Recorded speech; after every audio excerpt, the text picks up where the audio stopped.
Good morning, you guys. For this morning's Health Check, I'm joined by Dr. Christopher Taylor of Taylor Counseling Group. We want to unpack this conversation around mental health, right? And we were just talking about this.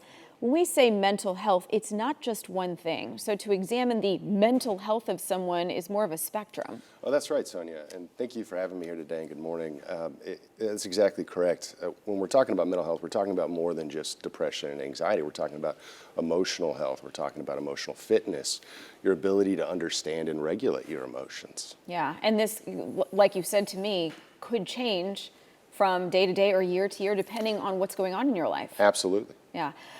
Some of the social media warning signs that we're seeing or hearing about coming out now, conversations in our newsroom became, well, what should parents look for? Because I feel like parents and young people don't necessarily speak the same language when it comes to social media right now. We do not. Yeah.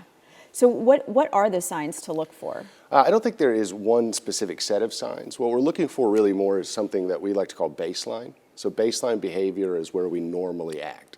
So if your son or daughter is normally withdrawn, or they're normally quiet, or they're normally an introvert, that's okay. That's perfectly fine. Or if they're normally an extrovert, that's okay too. What we're looking for is a radical change in that behavior. Something that goes from high level of emotional irregularity all the way down to volatile emotional behavior. And like this young man had apparently spoken with other students and, people he knew about things that he may or may not plan to have carried out. Yeah. How do you know when to take someone seriously? And then what is the proper way to alert authorities? Do you go to the police? Do you go to a counselor? What should people do? Yeah, absolutely. If you're a student at school, you should always go to a teacher or a counselor.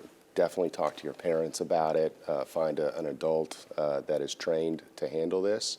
If you are very concerned about somebody and you think something bad is going to happen, you can absolutely call 911 and request a mental health safety check. And a police officer will come by and they'll ask and they'll see what's going on. And if they feel that there's something wrong, they can take action.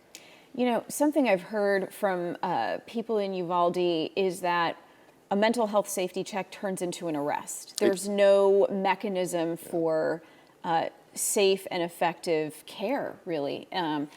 What is going on with that? What is the answer? What do we need here? Well, we need a lot of things in this area specifically. We are headed into a very difficult mental health crisis. We do not have enough providers and a system set up for these struggles. We just don't. And we need more therapists and we need more professionals in this space. Sometimes it can lead to an arrest. Sometimes it leads to a night in a psychiatric facility. Those are uncomfortable experiences. But as I like to say, I would rather somebody be upset with me than dead. Yeah, that's a good point. And you make another really good point that I tweeted about yesterday, and that is the lack of people, right? Like it takes 2 or 3 months sometimes in some cases to get in to see a therapist. So we keep pushing this idea of go to a counselor, go to a therapist, and they're full. I just want to kind of end with, you're a parent. How do you enter into this conversation? I found myself talking to my niece and nephew yesterday, but I just couldn't get there. I couldn't ask them, are you okay? Yeah, it's heartbreaking that we have to have this conversation.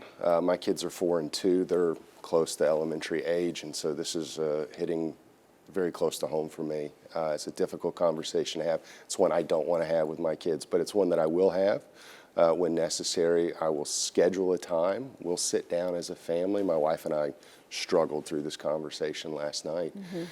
It's not an easy thing, but we want them to know that they are safe, that they are loved, that they are cared for, that they can always come to us if they're concerned about a friend, that they can always voice their emotions, that we're going to validate those concerns and those emotions, and we're going to help them to figure out what to do next, and we're going to figure it out together because I do not have the answers for them. Yeah, I think a lot of parents feel the same way right now. More resources, by the way, posted for you at WFAA.com this morning. Dr. Christopher Taylor, thank you for your time today. Thank you. Okay, Mark and Kara, over to you.